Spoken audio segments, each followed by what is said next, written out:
شروع اللہ کے نام سے جو بڑا مہربان نہایت رحم والا ہے۔ الف لام را، یہ خدا کی کتاب اور قرآن روشن کی آیتیں ہیں۔ کسی وقت کافر لوگ آرزو کریں گے کہ اے کاش وہ مسلمان ہوتے۔ اے محمد صلی اللہ علیہ وآلہ وسلم، ان کو ان کے حال پر رہنے دو کہ کھا لیں اور فائدے اٹھا لیں، اور طول عمل ان کو دنیا میں مشغول کیے رہے۔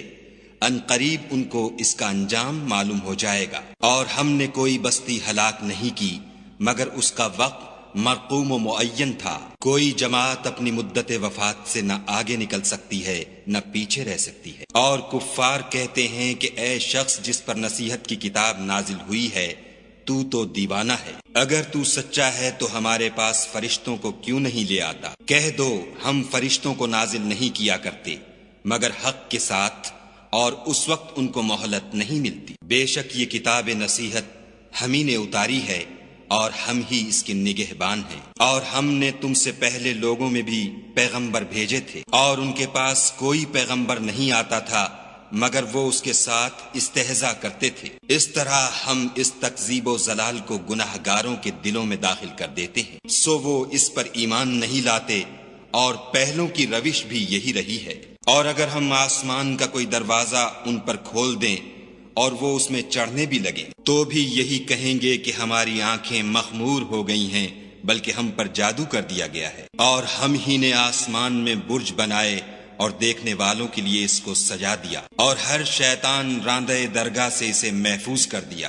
ہاں اگر کوئی چوری سے سننا چاہے تو چمکتا ہوا انگارہ اس کے پیچھے لپکتا ہے۔ اور زمین کو بھی ہم ہی نے پھیلایا اور اس پر پہاڑ بنا کر رکھ دیے، اور اس میں ہر ایک سنجیدہ چیز اگائی۔ اور ہم ہی نے تمہارے لیے اور ان لوگوں کے لیے جن کو تم روزی نہیں دیتے اس میں معاش کے سامان پیدا کیے۔ اور ہمارے ہاں ہر چیز کے خزانے ہیں، اور ہم ان کو بمقدار مناسب اتارتے رہتے ہیں۔ اور ہم ہی ہوائیں چلاتے ہیں جو بادلوں کے پانی سے بھری ہوئی ہوتی ہیں، اور ہم ہی آسمان سے مے برساتے ہیں، اور ہم ہی تم کو اس کا پانی پلاتے ہیں، اور تم تو اس کا خزانہ نہیں رکھتے۔ اور ہم ہی حیات بخشتے اور ہم ہی موت دیتے ہیں، اور ہم ہی سب کے وارث مالک ہیں۔ اور جو لوگ تم میں پہلے گزر چکے ہیں ہم کو معلوم ہیں، اور جو پیچھے آنے والے ہیں وہ بھی ہم کو معلوم ہیں۔ اور تمہارا پروردگار قیامت کے دن ان سب کو جمع کرے گا، وہ بڑا دانا اور خبردار ہے۔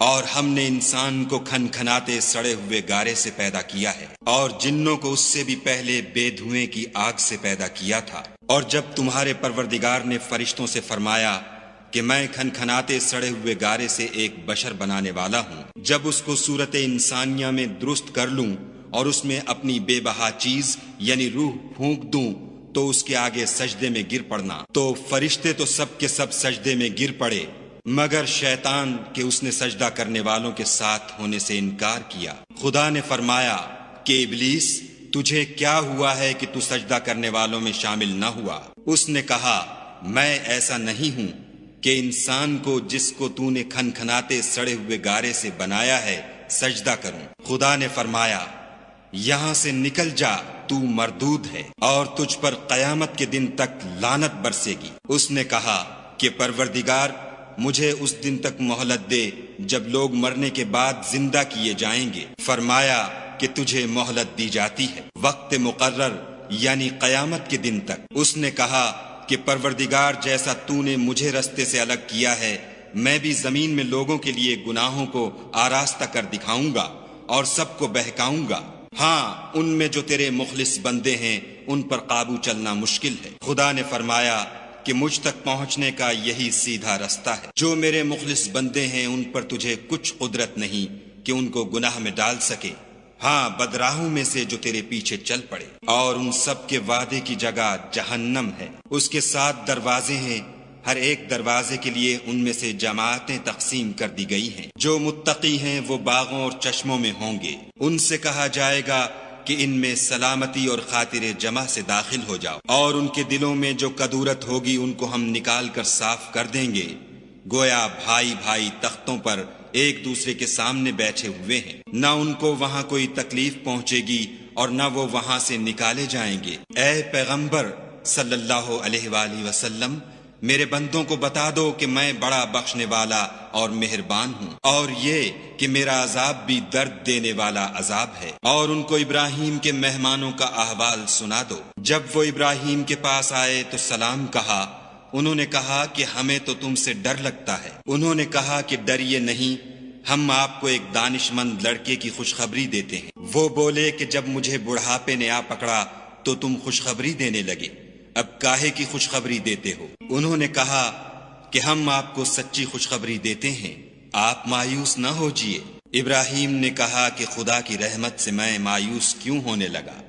اس سے مایوس ہونا گمراہوں کا کام ہے۔ پھر کہنے لگے کہ فرشتوں تمہیں اور کیا کام ہے؟ انہوں نے کہا کہ ہم ایک گناہ گار قوم کی طرف بھیجے گئے ہیں کہ اس کو عذاب کریں، مگر لوط کے گھر والے کہ ان سب کو ہم بچا لیں گے، البتہ ان کی عورت کہ اس کے لیے ہم نے ٹھہرا دیا ہے کہ وہ پیچھے رہ جائے۔ پھر جب فرشتے لوط کے گھر گئے تو لوط نے کہا تم تو ناآشنا سے لوگ ہو۔ وہ بولے کہ نہیں، بلکہ ہم آپ کے پاس وہ چیز لے کر آئے ہیں جس میں لوگ شک کرتے تھے، اور ہم آپ کے پاس یقینی بات لے کر آئے ہیں اور ہم سچ کہتے ہیں۔ تو آپ کچھ رات رہے سے اپنے گھر والوں کو لے نکلیں اور خود ان کے پیچھے چلیں، اور آپ میں سے کوئی شخص پیچھے مڑ کر نہ دیکھے، اور جہاں آپ کو حکم ہو وہاں چلے جائیے۔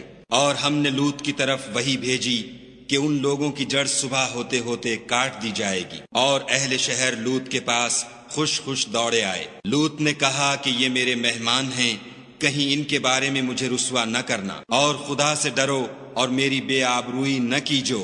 وہ بولے کیا ہم نے تم کو سارے جہان کی حمایت و طرفداری سے منع نہیں کیا؟ انہوں نے کہا کہ اگر تمہیں کرنا ہی ہے تو یہ میری قوم کی لڑکیاں ہیں، ان سے شادی کر لو۔ اے محمد صلی اللہ علیہ وآلہ وسلم، تمہاری جان کی قسم وہ اپنی مستی میں مدہوش ہو رہے تھے، سو ان کو سورج نکلتے نکلتے چنگھاڑ نے آ پکڑا، اور ہم نے اس شہر کو الٹ کر نیچے اوپر کر دیا اور ان پر کھنگر کی پتھریاں برسائیں۔ بے شک اس قصے میں اہل فراست کے لیے نشانی ہے، اور وہ شہر اب تک سیدھے رستے پر موجود ہے۔ بے شک اس میں ایمان لانے والوں کے لیے نشانی ہے، اور بن کے رہنے والے یعنی قوم شعیب کے لوگ بھی گناہ گار تھے، تو ہم نے ان سے بھی بدلہ لیا، اور یہ دونوں شہر کھلے رستے پر موجود ہیں۔ اور وادی ہجر کے رہنے والوں نے بھی پیغمبروں کی تکذیب کی، ہم نے ان کو اپنی نشانیاں دیں اور وہ ان سے منہ پھیرتے رہے، اور وہ پہاڑوں کو تراش تراش کر گھر بناتے تھے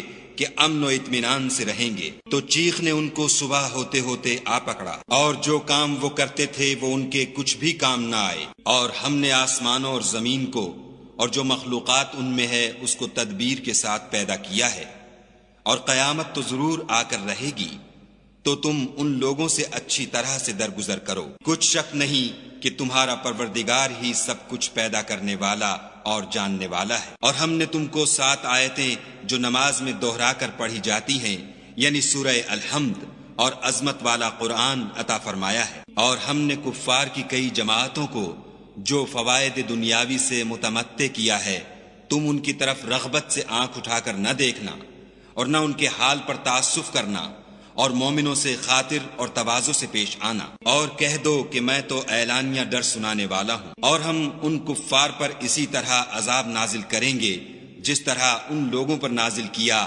جنہوں نے تقسیم کر دیا، یعنی قرآن کو کچھ ماننے اور کچھ نہ ماننے سے ٹکڑے ٹکڑے کر ڈالا۔ تمہارے پروردگار کی قسم ہم ان سے ضرور پرسش کریں گے ان کاموں کی جو وہ کرتے رہے، پس جو حکم تم کو خدا کی طرف سے ملا ہے وہ لوگوں کو سنا دو، اور مشرکوں کا ذرا خیال نہ کرو۔ ہم تمہیں ان لوگوں کے شر سے بچانے کے لیے جو تم سے استہزاء کرتے ہیں کافی ہیں۔ جو خدا کے ساتھ اور معبود قرار دیتے ہیں سو عنقریب ان کو ان باتوں کا انجام معلوم ہو جائے گا، اور ہم جانتے ہیں کہ ان کی باتوں سے تمہارا دل تنگ ہوتا ہے، تو تم اپنے پروردگار کی تسبیح کہتے اور اس کی خوبیاں بیان کرتے رہو، اور سجدہ کرنے والوں میں داخل رہو، اور اپنے پروردگار کی عبادت کیے جاؤ یہاں تک کہ تمہاری موت کا وقت آ جائے۔